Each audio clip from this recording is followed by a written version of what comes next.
YouTube. What's good, y'all? It's your boy Levels. Levels hit back, coming at you with another video. Coming in with a strong level today. I hope everyone's doing good, man. I really do. Just wanted to kind of give you guys some drop some knowledge. You know what I mean? Man, I just want to go over yesterday. Yesterday I had a pretty bad day, not gonna lie. Had a really long day at work, and then I got in an argument with someone that was really close to me. Today I feel much better, but in the heat of the argument, in the moment when I was arguing, it did make me very angry, you know. And it was really the anger that lingered that I had to let go, that I had to release this energy in some capacity. So what did I do? I actually took a nap, which honestly I would never recommend somebody do after an argument. I don't think anybody should ever go to sleep after you just got into it. Let's say you're at a certain frequency and you get into something happens. I feel like going to sleep and getting into that state of mind, or that state of sleep. I know it's not theta, but it's I forget what it's called, but basically it's in your REM sleep. I don't think that's good for your subconscious, because it kind of magnifies it in a sense, because I feel like in your subconscious you're kind of going over everything at a very fast pace, you know. Think of yourself as like Earth, and then your subconscious as like space moving, or like, I don't know, like the gravitational, like how fast Earth is going, you know what I mean? So you're kind of just reflecting over everything very fast. So I don't really recommend ever going to sleep when something bad happens. Always try to find peace in whatever happened. If you can't do anything about it, then let go, because you can't control that. But if you can control it, then think about ways that you can solve that problem. In life, there are people that like to solve problems, and people that like to sit around with their problems in their mind, in their heart. And you know, those are not the types of people you want to be around in the lather. But yeah, guys, I did the opposite. I was frustrated, I was tired, got in an argument, and I took a nap, a 2-hour nap. I usually don't take long naps like that, but I did, and it was a bad idea, because when I woke up, I felt horrible, you know. Like I literally felt like, I don't know, I just felt really low, and I knew that I couldn't focus on some projects that I'm working on with that mind space or headspace. So what did I do? I picked myself up on a rest day from the gym, and I went to the gym, doing workouts that I usually don't do, like abs, different forms of pull-ups, things of that nature. And I stayed in there for close to 2.5 hours. I went to the sauna, did a lot of stretching, you know, releasing a lot of that trauma that from earlier that day and from before. I realized it's not up to me to it's not up to me to make decisions for other people, or to basically that. But when people try to force a hand in your life, that's when you have to get up and you have to stand up for yourself, because you're entitled to your own downfall. You're entitled to your own rises. You're entitled to your own shortcomings, but let it be at your own expense. Do you understand what I'm saying? You should be strong-willed and understand that if you're going to take a risk with anything, don't let it be at the expense of somebody else making a decision for you, and then them telling you had a loss or something happened. Because then you're just gonna feel worse, because you're gonna know in your heart or in your mind that you should have did something different. That probably wasn't even the decision you were going to go with, to trust somebody else. But that's all I'm saying. When people try to force hands, is what I'm saying. Don't let people force a hand in your life. You have to overcome that. You have to stand up for yourself. And that can lead to arguments. Because sometimes your growth, your leveling up can be at somebody's level staying stagnant. And people don't like that, especially, especially in this time. But that's what you have to do. If you're going to pick up an extra shift, if you're going to go to the gym, if you've been locked in on what you're doing, what you're working on, if you're working on a project and you've been so locked in and you have somebody reaching out to you like, hey, yeah, you should come out. And you tell them like, hey, I'm actually kind of busy. I have something to do. And they say, oh man, you can miss one workout. Oh man, you could miss a couple hours. At that point, you have to understand this person doesn't want the best for you. This person wants you to put whatever you're working on pause. And anybody that's locked in on whatever they're doing knows if you're locked in, you're locked in. For you to be locked out is for you to be locked out. You understand what I'm saying? So they don't understand that 1 day, 2 days, if you're focused, if you're locked in, it's different if you're not locked in and you're just half-assing everything. You're doing things like 20%. In 5 days. I'm talking about those people on this channel that are doing 100%, 80, 90%, really working on themselves and taking the rest when they need to. When you're doing that, you only have time to do what you know you have to do, God's call for your life, God's will for your life, your true desire that's connected with your prayers and God's work, and you're seeing the signs. You're seeing everything come to fruition. You're seeing these levels start to formulate. You have to stay locked in. But yeah, guys, that's really what I wanted this video to be about. I got so much energy, and I've probably slept like 7 hours last night. I actually slept on the ground last night just because I felt some intuition feeling. I know it's weird, but when you guys get on retention, if you guys aren't already on retention, for all the guys in here, and you start to, your days start to increase, your intuition will start to speak with you. And you'll know exactly what to do at crossroads. And you'll know what's the right thing to do. And you'll see the opposition against the right thing to do that are trying to stop you from making the right move. So you have to be able to, it's a matrix, guys. Like, I know it sounds dumb as fuck to say, but it is. Like, it's when you lock in and when you're on retention, I promise you, you will be able to see people for flaws. You'll be able to see people for who they actually are. You'll be able to see demons in people. You'll be able to see spirits in people. That could be Jezebel spirits, Delilah spirits, all types of different things. And that's just what comes with it.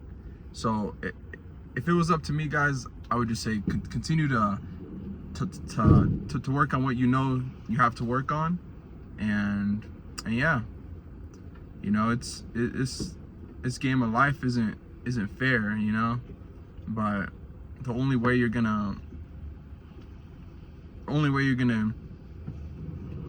be different is if you're different. So, people could take what I say as very surface level advice, but I could say a lot of surface level things that people will take very deeply because they understand where I'm coming from. You know what I mean? Like if I tell you, if nothing changes, nothing changes. Yeah, some people say, oh yeah, obviously, and other people say, yeah, you know what, that's actually true. And then you'll have people, they're like, oh my gosh, if nothing changes, nothing changes. I could use that for like 7 different interpretations. That's all I'm saying. People will try to shit on you. People will try to make you seem like what you're doing isn't the right thing, or you're not working hard enough, or you're not doing this. When people signed up for the lives they have, people get houses, people get cars, they sign up for these expenses. So they know they have to fulfill these contracts. So when they see other people that are not on that same path, that are doing what they truly want to do, there's envy and anger behind that, because they know these people, they should have made that decision. They should have listened to themselves. They should have locked in. They should have stayed on retention so they could have heard what they truly want. That's what it is.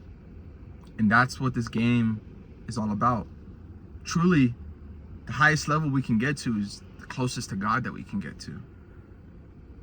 I read a book called Power versus Force by David Hawkins, and it showed the structure or the spectrum of light, of energy, of frequencies. And at the bottom of that list was fear, was shame, was anger, was all these traits that are normalized. It's lust. It's all these traits and emotions and frequencies that are normal for our society. It's almost like you're weird if you're not engaged in that.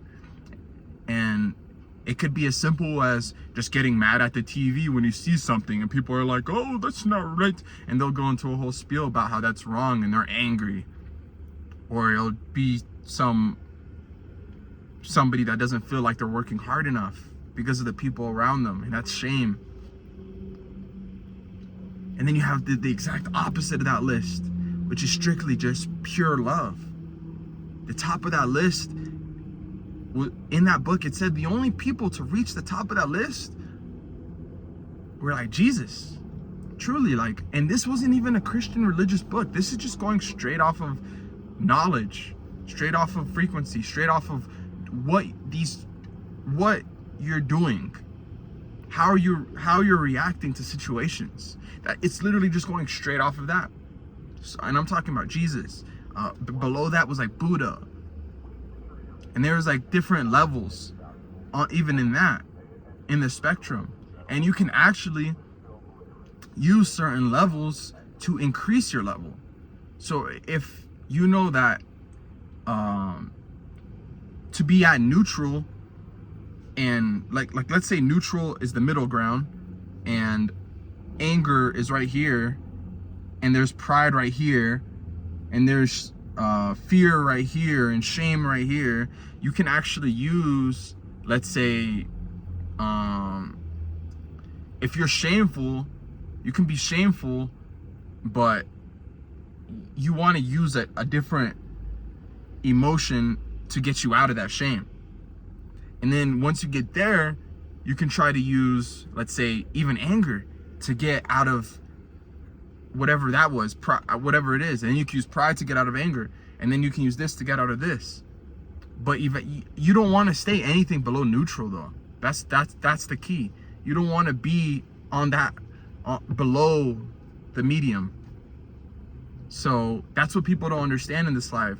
You know, they say they're all loving, but they get extremely mad at situations. And you know, nobody's perfect. I told you guys, I got in an argument, but it took me reflecting and telling my mom that I loved her, because this argument was actually with my mom, you know, and she was forcing a hand in my life, and I didn't like that.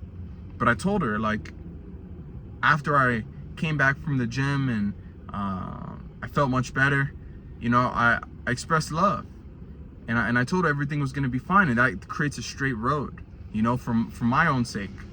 You know, I'm not angry. I don't hold resentment. I don't need any of that in my life. None of that's gonna help elevate my life in any way. People that hold on to those types of emotions are usually stuck at the bottom levels. Those are the people in the games that are stuck on those level 1, level 2, can't even beat one of these early bosses. How can you say that you want to continue to elevate in your life and level up if you can't even beat a simple level 1 boss? Do you see what I'm saying? And that's why it's so important to stay locked in, because you'll come to these thoughts, to these realizations for your life, that you know you're doing something wrong. You know you messed up and you have to correct that. People have so much pride these days that they don't even want to correct what they've done. They don't even want to take accountability. The only way we'll succeed is if we understand we are the ones that create everything. For all the ones that seen my channel even 6 months ago, when I was just learning about everything, bro, I was in a beat up Jeep Grand Cherokee. You know what I mean? Like the year 2000. And I had fucking smoke coming out my air vents, coolant coming out my air vents. You know how embarrassing that is? You know when your car starts to smoke on the side and it costs $1,800 to fix the car just for the cooling system or the heater core when you paid like $2,500 for the car, and you can only sell the car for what, $1,500-$1,700 after you drove it. It's a lose-lose situation when you're in those, when you're at the bottom. It's you have to make the right decisions. If you don't make the right decisions, then you continue to lose every time. You have to force your way out. And that's what I did. I forced my way out. I stopped listening to people that weren't helping me. I put all my notifications on silent, or I hid them from my phone. So I don't even see notifications. I'll see things when I want to see them. And that's how it is. I don't like to be reached out to when I'm not thinking of reaching out to. If there's alignment there, then there's alignment there. And people might say that's weird, but I'm so locked in on what I have going on that I don't need to do things like that. And some people may have another opinion on that, but I have a plan. You know what I mean? I have a plan to have more